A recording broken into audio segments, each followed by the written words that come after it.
Well, as we have learned once again, there are three certainties in life: death, taxes, and the Washington Capitals losing in overtime. Your Locked On Capitals, your daily podcast on the Washington Capitals. Part of the Locked On Podcast Network, your team every day.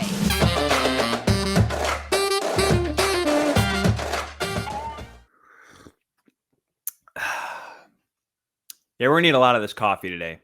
Hello and good morning to all of you. Yes, this is actually morning for me. I'm not pre-recording or any of that. Well, I pre-recorded part of the show today because, well, I know I wouldn't have a whole lot of energy this morning after a West Coast game, the first one of the 4-game West Coast trip for the Washington Capitals. Hello, everyone. I am Tyler Kuehl, the insider to the insiders and the host of this Wake Up in the Morning show, Locked On Capitals. How are we doing, everybody? Everyone alive? Everyone awake? I'm tired. I'm tired, especially since the game last night had to go to overtime.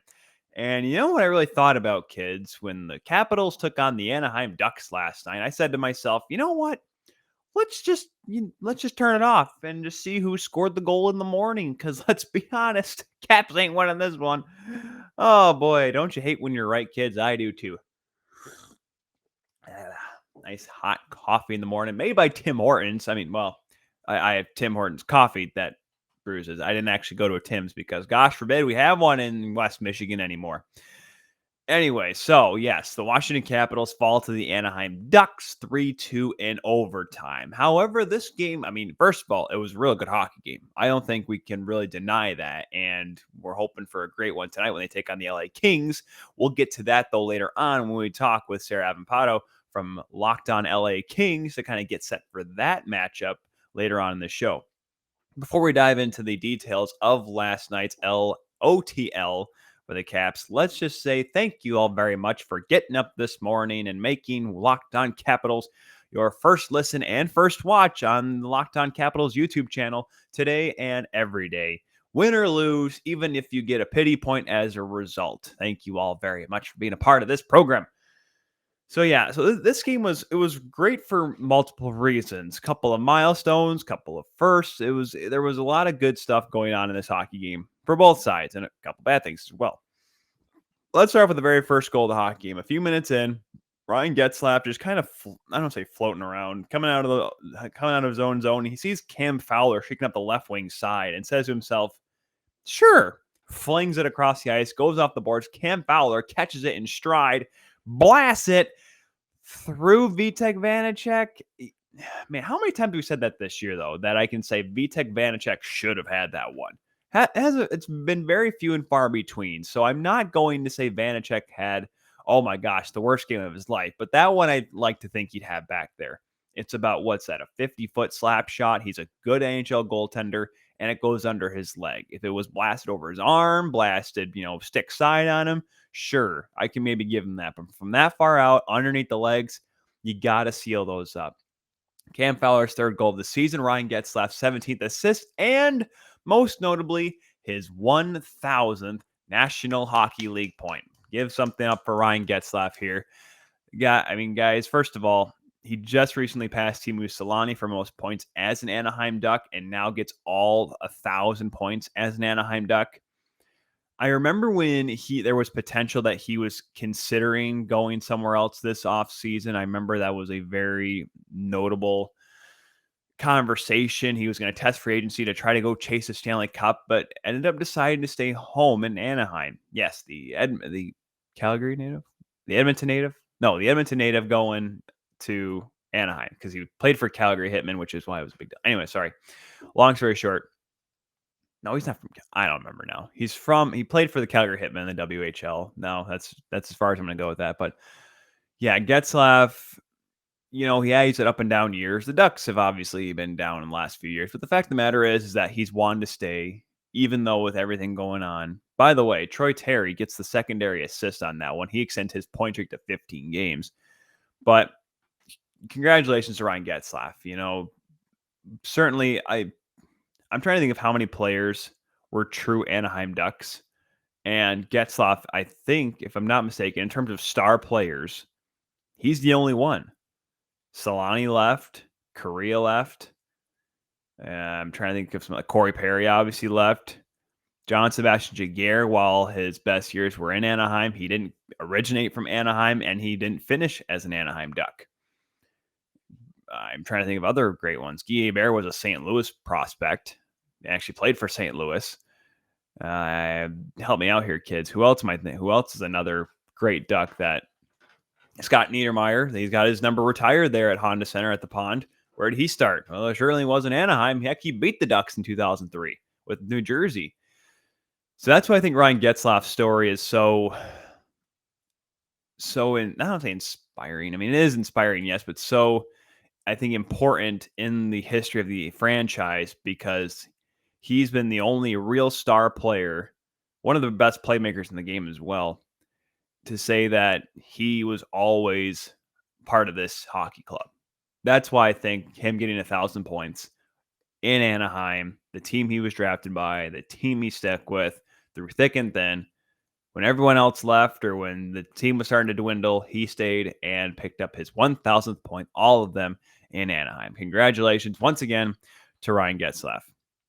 By the way, we saw the game going on. Shortly thereafter, Nick Jensen throws one on from the point, and it goes in, a goal, and we're thought, all right, it's 1-1 Caps, but then we watch the review, and we see Garnet Hathaway a little offsides. Now, people, yes, they're like, oh, my goodness, reviews and hockey, how dare you? This is awful. This is bad. Oh, come on, guys. It's a good call. It wasn't like it was a blade off the skate or if it was like millimeters off, like Garnet Hathaway was offsides and did not have possession of the puck when he came in the zone. It's a good call. So we stay 1-0. Vitek Vanacek makes a couple of real big bounce back saves. Johnny Gibson has to make a couple of good looking stops in the first and second period as well. We go to the third, 1-0. Ducks at this point out shooting the Caps. I don't want to say handedly, but I think it was 22-14 in favor of Anaheim. This was only the third game this season that Anaheim's been outshot, or not Anaheim, Washington's been outshot. Ended up getting outshot in this one 31-22 or 31-30. We'll explain why here in just a minute. But the second period comes along. Gibson makes a couple nice saves. We go to the third, and the Caps turn it on. They turn it on. They turn it on hard. And first, just a few minutes in, the bottom lines are getting some chances here. And all of a sudden, Martin Fehervary's at the left point, just kind of floats one towards the goal, as a left-handed defenseman should do on the left side. You don't need to blast it, just kind of sift it over there. And what happens? A deflection into the back of the net. Who got it? Garrett Pilon, his first game this season, second career NHL game, gets his first National Hockey League goal. Congratulations there to Garrett. He becomes the fifth Cap this season to end up achieving the feat following Hendrix Lapierre, Martin Fehervary, Connor McMichael, and Brett Leeson. And it makes it 1-1. More importantly, Johnny Carlson, his 8th assist, gets the secondary point on the goal by Pilon. And just a good, simple play. He's the leading scorer in Hershey for a reason because he finds himself in prime scoring areas. That time goes to the net, gets a good tip on a drive-by, and is able to tie the game at 1. A couple minutes later, Alexei Protas came so close on the doorstep from getting his first NHL goal. Wouldn't that have been something? But unfortunately, Johnny Gibson's like, hey, I'm still a good goaltender here, guys. A little bit later on, Trevor Zegras comes down the wing, gets a nice little feed by Sonny Milano, and Vanny. This one was hard for me because, yes, Trevor Zegras is a very good hockey player. Trevor Zegras is a very quality hockey player, and I think is going to be certainly one of the prime and probably go-to weapons for the Ducks, if not already, going to be probably their best player within another year or two, if he's not, if he's not already. I believe he is still a Calder candidate, is he not, this season? I'm not sure. But regardless, gets coming down the wing and sneaks it 5-hole on Vanacek. That's another thing. Like he goes for that Ryan Miller half poke check, the one he got burned on twice by Sidney Crosby, the Winter Classic, and then 2010 Olympics. Remember that? Yeah. And Vanny's just, I was always a goaltender that unless he was coming right off of the corner at you, or you could really step out and cut down the angle, that I was never really going for that poke check if in a one-on-one situation with the player. So I would have just stuck back and gotten ready for the shot, or waited for him to deke and maybe force him to that wide side. Unfortunately, Zegras saw him like, hey, look, he's going to try to do a poke check, which means 5-hole. There it is. Zegras' 5th of the season makes it 2-1 at the halfway mark exactly of the third period.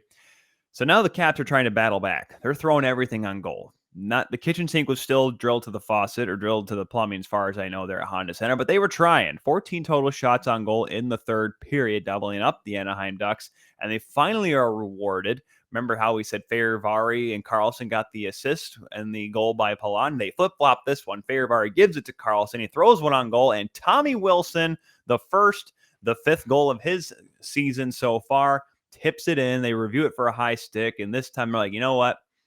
It's too tough to call. He's the tall dude, and he had to stick up. But you know what? Fine. Good goal. 2-2 we are. Tom Wilson, once again, just throwing pucks at net. If John Gibson, the way he's playing this year, sees that puck coming at him, he's going to stop it. If he gets clean looks, he's going to stop it. Well, deflect it, kids, and it's tough for goaltenders to stop those. So it's 2-2, and we end up having to go to overtime. And like I said, why didn't I just go to bed then and get a few extra minutes of sleep? Because it was a waste of my gosh darn time. Each team had a couple of shots on goal, but then Trevor Zegras gets the puck with less than a minute left. He kind of just waits and kind of dangles around, kind of just floats around in the offensive zone and sees a little bit of room, goes across the grain, fires it from his left across to his right, over the shoulder of Vanacek, top corner, game winner, 2nd of the game, 6th of the season for the former U.S. National Development Program standout. And the Ducks win their 8th game in a row, guys. This Anaheim Ducks team is pretty darn good. They are now, if I'm not mistaken, where are they in the standings? I should have clicked that before I started doing this program for you today. Still in 3rd with 21 points, but they are now 8-3-5 after the win last. No, wait, no, they're there. Okay, sorry. I was looking at Calgary. They have now won 10 games after last night. They're actually 1st in the division. Holy smokes. Tyler, you need more coffee in your system. That's a good idea, kids.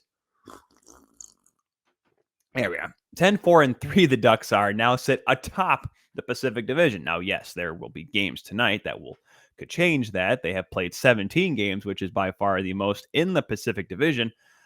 But this is a good hockey team. Really good hockey team. Tough team to play against.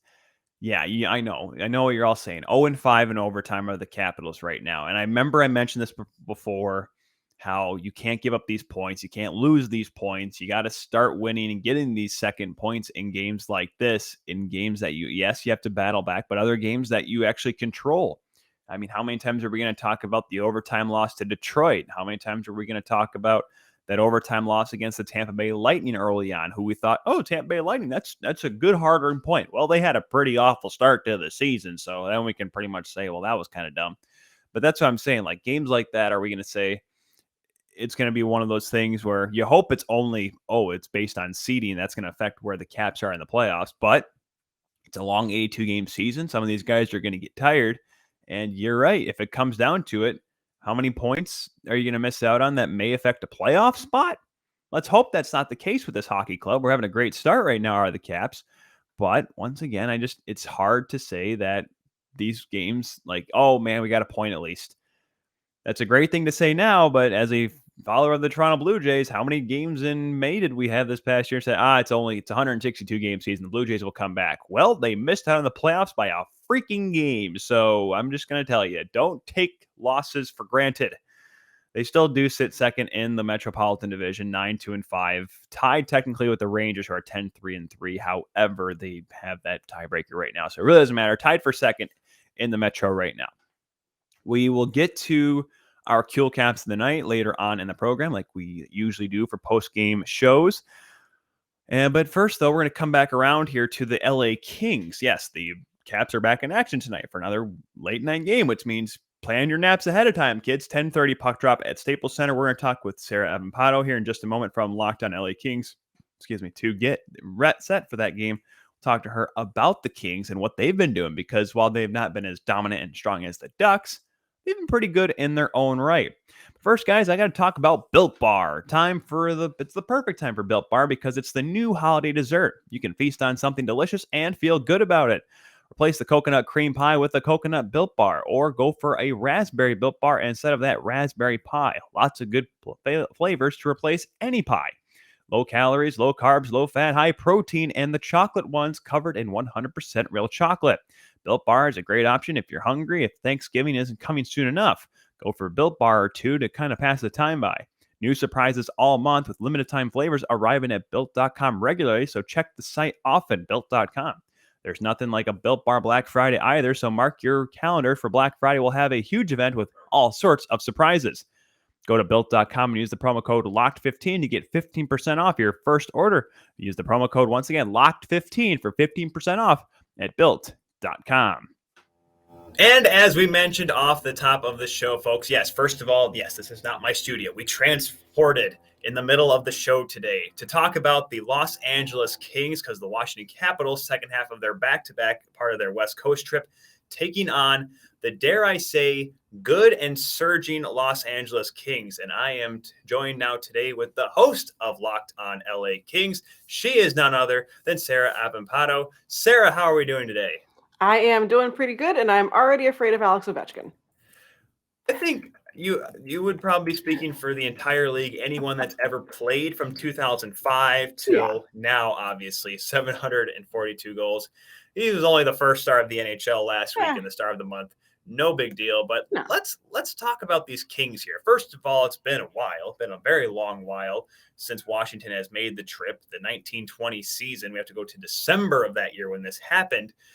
What have the Kings been doing since? Now, yes, last year, let's just say the last couple of years, I can say probably the Kings are maybe wanting to ignore it, but they've gotten slowly better, and it's really started to come to accumulation this year. Yeah. So the past couple of years have really been part of the rebuilding phase. I don't really know that they've ever actually called it a rebuild, but that's what it is. Retool.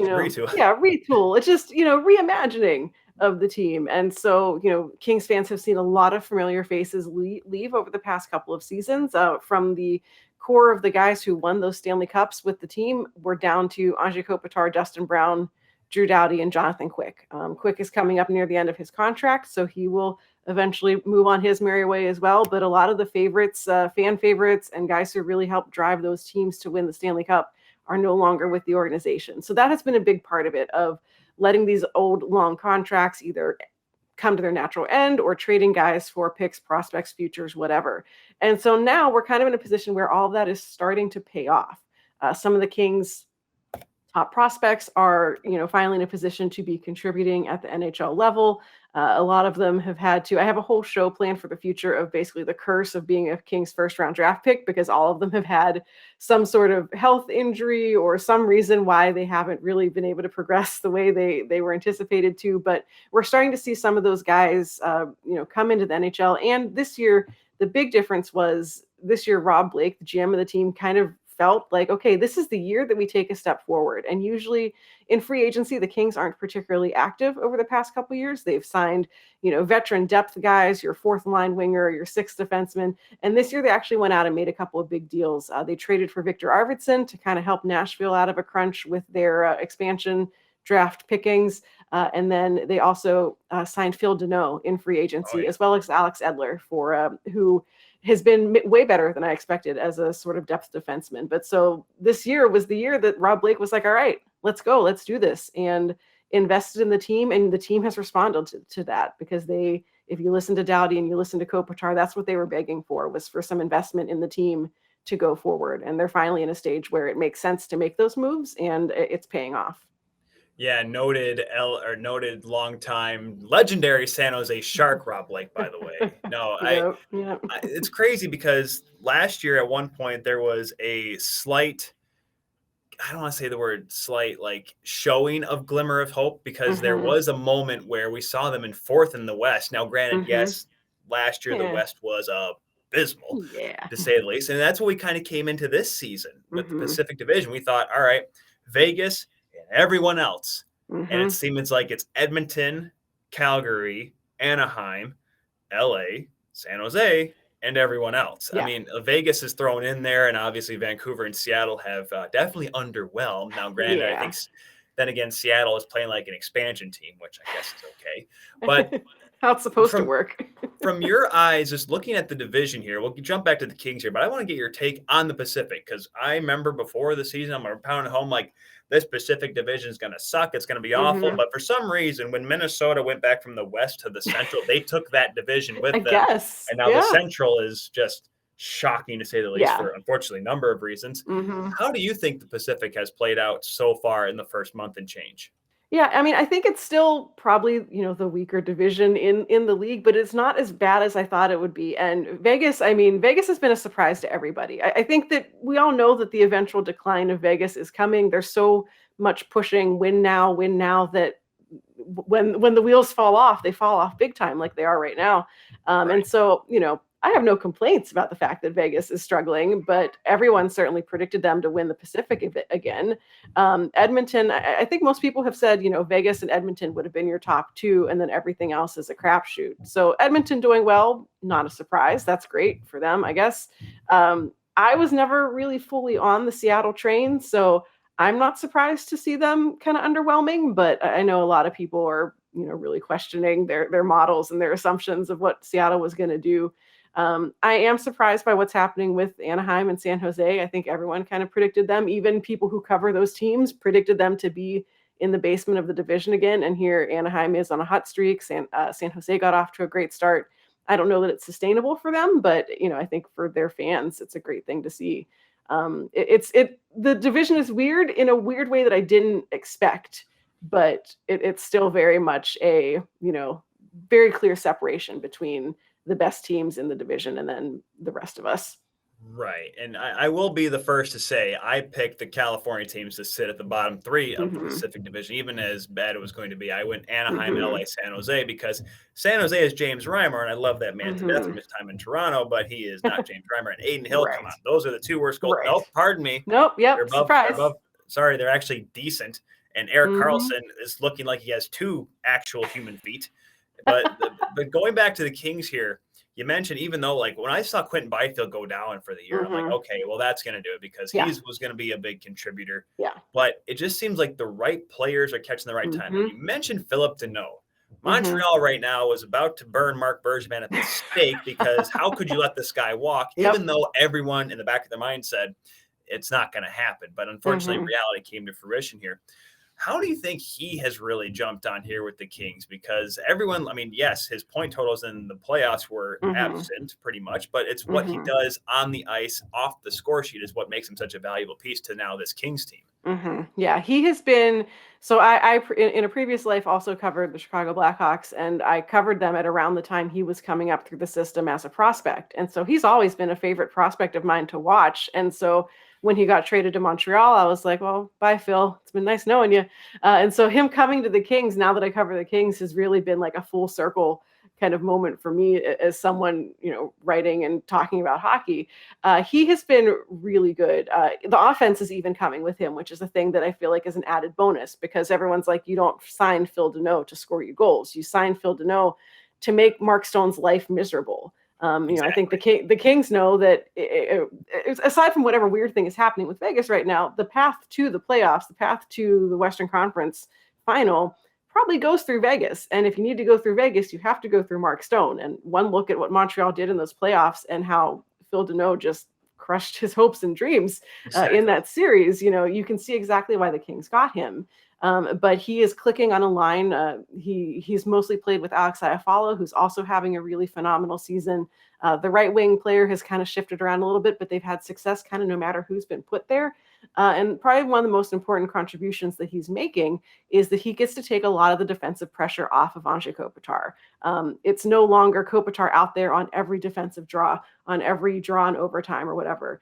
They have the luxury to bring Deneau in to play a lot more of those minutes. And Kopitar isn't scoring quite at the rate that he was in the first couple games of the season, but you're seeing him have a little more freedom to play, not just in defensive situations, because now they have a second line center who can take on some of that burden.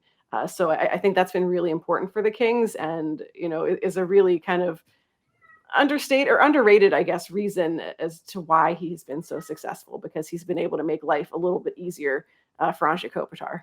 Yeah, no question about it, because Anze has been certainly one of the best underrated players, and I give him the Sasha Barkov treatment bear Mm-hmm. comparison, because non-hockey market, not as good as he really is, right? Well, he's actually Mm-hmm. pretty Mm-hmm. good. Now, granted, Yeah. we did see that in the 2 cup years during that span from let's say 2011 until Mm-hmm. 2015, because of the fact that the Kings were always in it and Kopitar was one of the top guys on that hockey club. Mm-hmm. But now we're starting to see a little bit of a younger breed. But before we get to that, I got to ask, what is the latest with Drew Doughty? We knew it was 8 weeks, and this was last Mm-hmm. month. Is that still 8 weeks, still the goal, or is it going to be sooner, or is it starting to get a little bit later? What is the status with the alleged top defenseman of this Mm-hmm. LA Kings? Yeah, I think that is still the timeline for him. We haven't heard anything different about it. He is out and about. We've seen him at, basketball games and football games. So he is, out there living his life. It is Drew Doughty. So I feel like he is definitely the guy who, if he can push to come back earlier, he will. And so now it's just going to be about the team kind of managing his expectations. And the good thing is that the thing that whenever Doughty got injured, and then shortly after Sean Walker also got injured, two of the team's top defensemen eat a bunch of minutes. Pretty much everyone in the Kings world. So I'll see you tomorrow. Sorry, that was my board up. Sorry. Yeah. We'll have to cut that. Can you start that again, Sarah? Sorry. I apologize. Sure. It was No shortly problem. after you mentioned Drew Doughty out and about. Yeah. So, for Kings fans, people who look at this team, they see Drew Doughty go down. They see Sean Walker go down. They're both two of the top defensemen on the team. They eat a ton of minutes. Everyone was like, well, let's look at a lottery pick. You just kind of assumed that's it. Between Quentin Byfield getting hurt, like you mentioned in the preseason, and now this, you're like, well, this is just all terrible. But instead, the defense has actually risen to the challenge, and I've been really impressed with what we're seeing from them. So right now, there's not actually much of a hurry to try to push Doughty to come back, maybe, when he wants to come back. And I think that they do have a little bit of a luxury of time to let things heal with him and make sure he's actually 100% and not pushing it. But I think that that's still the same timetable. We haven't heard anything new from the team. So, it's still kind of looking at, we're not going to really see him again until next year. But they've kind of held it together without him. And that's something important as well, just because of the fact that without him in the lineup, it's like, oh no, the defense is bad, because unfortunately for the last couple of years, if Doughty isn't at the top of his game, that blue line is pretty light. But one thing that I kept saying for the longest time was light, and it's the reason why the Kings will never be good again, is because they still have Jonathan Quick, and Cal Peterson's also a goaltender. Yeah, I'm starting to feel like I've been saying that wrong, Sarah, at least this part of the year. I'm not saying Jonathan Quick is full-scale 2012 Conn Smythe Trophy winner again, Vezina candidate, but he's certainly come back. And I know Cal Peterson's numbers aren't glorious, but he is playing well, hence why the Kings signed him to be the eventual successor to Quick. The goaltending in LA hasn't been too bad. No, it has not. And that has been, I think the challenges in the goaltending has been more the team playing like garbage in front of them, and not necessarily like, we're not seeing Cal Peterson just look at a puck as it goes past him. It's because everyone breaks down and doesn't know what they're doing. Right. So I wouldn't put a lot of his numbers or Quick's numbers directly on him. But I think one big thing that, can't be underestimated, especially with a guy like Jonathan Quick, is the angle of competition. For the first time since like 2008 or something, Quick didn't start the home opener for the Kings. Cal Peterson got that. And, everyone is basically talking about, okay, this is the year that we start transitioning Quick down, and he's not playing, the majority of the games. It's a 1A, 1B system. And I think, Michael Jordan meme, I took that personally. I think that Jonathan Quick, sees the writing on the wall, and he's like, I'm not ready to be done. I don't think that his numbers are sustainable. He's going to turn back into, current Jonathan Quick eventually. But right now, what we're seeing from him is really great. And while Cal Peterson is kind of struggling to get into his rotation, for the first time in a while, I don't have a lot of angst about sending Jonathan Quick out there to start a game. We know that the net is eventually Cal Peterson's, and they have to work through that eventually. But right now, it's, ride the hot hand, and that's Jonathan Quick. So it's very weird. 1.98 goals against average, 935 save percentage, has a shutout, is 4-3-1. I know there's still a lot of time before next month, or January is when the NHL has to make their official decision whether or not they send the players to the Olympics. But at the beginning of the season, it was Connor Hellebuck's net for the Americans.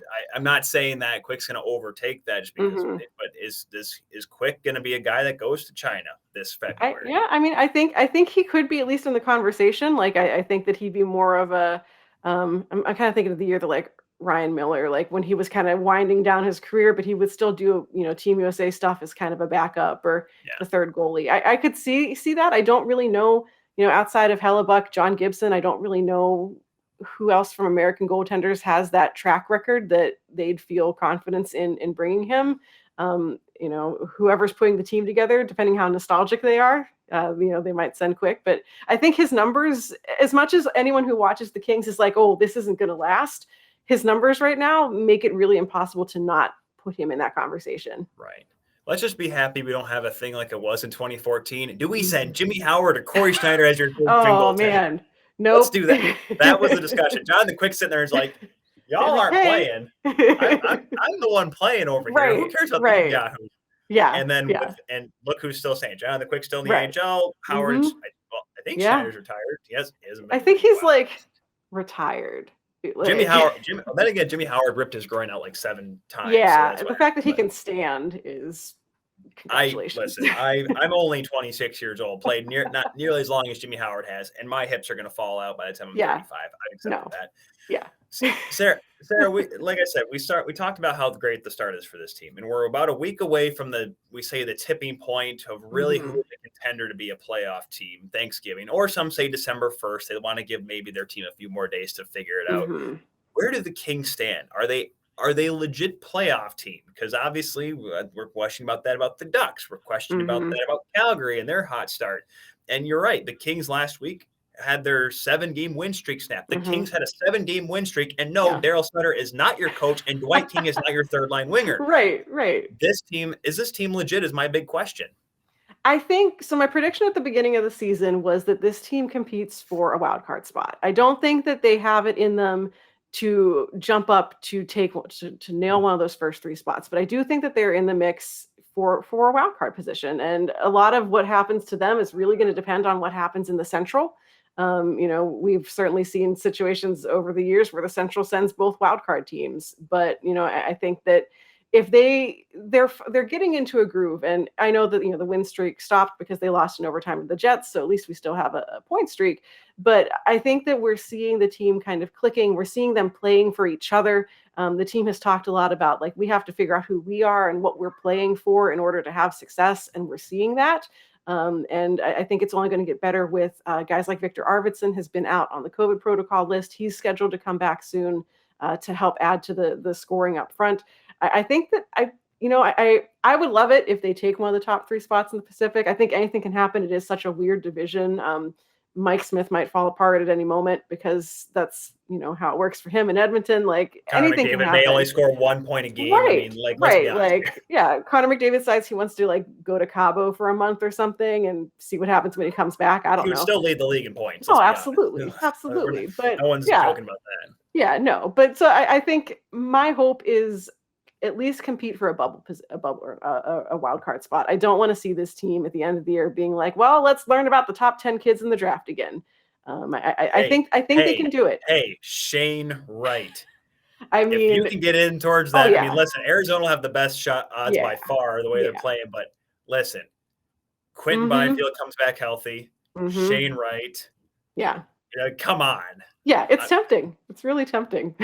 Just you know what, guys, it's been fun. We show promise. See you later, Shane Wright. Let's go. Bring him into LA, kids. Yeah, like, oh darn, everyone's going to the AHL. See you later. Yep, we're going. Send them all to Ontario. Yeah, Marty Firk needs a setup guy. Gosh, there's a guy I know that. Hey, look, this guy has talent and ability, but will never make the NHL. Marty Firk. I've known him since the time of draft. He almost did, and then he got hurt last year, and then he got hurt again, and he had a spot on that team, and then now he's hurt, and now they're like, well, now we don't have room for you. But he's great in Ontario. He also has a very good mustache going right now. Marty, he's always had a mustache. He brought that over when he's from Halifax. I remember he's in Grand Rapids. The first time I saw him, I'm like, man, you have hands, you have speed, you have a shot. The first couple of years, oh boy, he had to learn how to play hockey because I'll say this. He was a highly touted prospect because why, kids? He was the top point man on a power play in Halifax that had Jonathan Duran to his right and Nathan McKinnon to his left. Sarah, Yeah. you and I would probably put Oh, up yeah. 40 points with Yeah. those two guys on our side. Let's be honest here.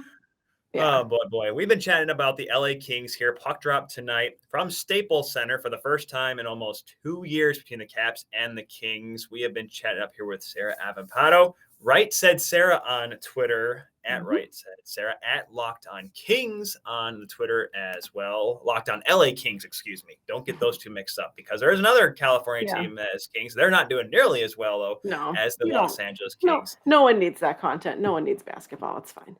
Sarah, what you got coming up here on your show? So we're, of course, going to be keeping tabs on what's happening with the Kings, hoping to get another win streak started. Also, we'll be checking in on the Ontario Reign, who are one of the hottest teams in the AHL right now, which is a fun new change of pace for the Kings to have both a good NHL team and AHL team. It's been a while. So we'll be keeping an eye on the kids as we get closer to more hockey. That sounds awesome. Thank you very much, Sarah, for taking the time, and we'll catch you down the road whenever that may be. Maybe not the next West Coast trip next year, maybe sooner. We'll have to wait and see. All right. Thanks so much. Huge shout out once again to Sarah and Avampato to join us to talk about the LA Kings tonight. I also jumped on her show as well. So if you want to, after this, listen or watch, go ahead and jump over to the Locked On LA Kings page and wherever you get your podcast to listen to that when I talk about the Washington Capitals. Now, granted, a lot of it's we've already talked about in this program, but you know what? Why not double down? But guys, before we get to our Kuehl caps and the scores for tonight's game, last night's and tonight's games, we're back in better than ever with BetOnline, a new web interface for the start of the NHL season with more props, odds, and lines than ever before. BetOnline remains your number one spot for all of the NHL action this season, and go ahead to their new updated website and interface to sign up today and receive the 50% welcome bonus on your first deposit by using the promo code LOCKEDON, LOCKEDON, all one word, to receive the bonus. From basketball, football, baseball, boxing, UFC, favorite Vegas casino games to the NHL, do not wait to take advantage of all the amazing offers on the 21-22 season. BetOnline is the fastest and easiest way to bet on all your favorite sports. BetOnline, where the game starts. So let's take a quick look at the scores from last night and look at the games tonight as well. Toronto, having a pretty good game out of Jack Campbell, ends up shutting out the Nashville Predators 3-0 last night. That was a pretty good game out of Jackson Campbell. Had to make a few big saves late in that one. Austin Matthews also scoring for Toronto. They pick up their 11th win of the season. Florida hammers New York. So now officially, kids, we have a team under 500 in the Metro. It is the New York Islanders. They are 5-6-2. They were technically the first team to do it. We'll get to the second one here in just a moment. New York is able to stage off Montreal with their 10th win of the season. They're 10-3-3. Philly holds on over Calgary, handing the Flames only their third loss of the year as well. That's why they're back in third. Pittsburgh is also below 500 now as they are knocked off by the Buffalo Sabres. The Buffalo Sabres, who are above 500, 7-6-2. The Arizona Coyotes win their second game of the season. They hold off the, dare I say, good St. Louis Blues 3-2. Last night. San Jose, who the Caps will be playing on Saturday, hold off the Minnesota Wild on the road, 4-1 winners in St. Paul. The Jets knock off the Oilers in a big game last night, 5-2 winners they were. The Dallas Stars pick up only their second regulation win of the season over Detroit, 5-2. By the way, Dylan Larkin had to leave that game with COVID protocol issues. Hello, Tyler Bertuzzi. How you doing today, sir? Carolina Hurricanes stay well atop the Metro with their 12th win of the season after beating Vegas 4-2 last night. And obviously Ottawa and New Jersey postponed due to COVID issues with the Sens. They'll be back next Monday when they're in Denver to take on the Avs. And of course, the Ducks beating the Caps 3-2 in overtime. Games tonight, though, on this Wednesday, November 17th. Only 3 games for you. Obviously, Caps and Kings capping it all off at 10:30. Avs and Canucks. Travis Green's job is at stake. We'll have to wait and see. The 5-9-2 Vancouver Canucks trying to get back on the winning track. That's a 9 o'clock puck drop. 10 o'clock, the TNT game. Why is it at 10 o'clock? Couldn't they do 2 games? Seriously. I mean, it's just I want to see more of TNT, NHL and TNT. I haven't really gotten the full immersion to it yet because you're playing at 10 o'clock all the time. I'm sorry. I get it. You got basketball right now, but come on. Chicago, by the way, goes to Seattle. A pair of 4-win teams battling out to see who can get a win on Wednesday night. And obviously, like I said, Caps and Kings. Those are your games for tonight. Obviously, we'll talk about games tomorrow and blah, blah, blah later on down the line. So, yes, Kings and Caps tonight. But let's talk about the Kuehl caps of the night for the game against Anaheim. First of all, first Kuehl cap, Garrett Pulon, first ever National Hockey League goal. Once again, the fifth cap this season to accomplish the feat of scoring his first NHL goal. Like we already mentioned, Fehérváry, Lapierre, McMichael, Leeson, and now Pulon. Why did I had a brain fart all of a sudden, kids? Like I said, this coffee is not doing enough right now. I need more of it. I need more job in my life. Anyways, but yeah, so great game out of Garrett Pulon. Martin Fehérváry, I'm looking at that Fehérváry and Carlson pairing, and we talked about it when I went on at the Locked On LA Kings with Sarah. I was talking about how good that pair has been, how surprising it has been, mainly because Martin Fehérváry, not because of Johnny Carlson, but Fehérváry now 2 assists in the game, his second and third assists as well. He has not been a big point getter. That's been the one thing about him as well. He now has 5 points on the season, and John Carlson with 9 assists on the year as well. Those two guys are really starting to click. So I'm going to give that pair a cap here for the night because just of how good they have been together. And I really hope that they continue to work because Fehérváry just seems like he has so much to give and so much to offer right now. I like the way he's playing.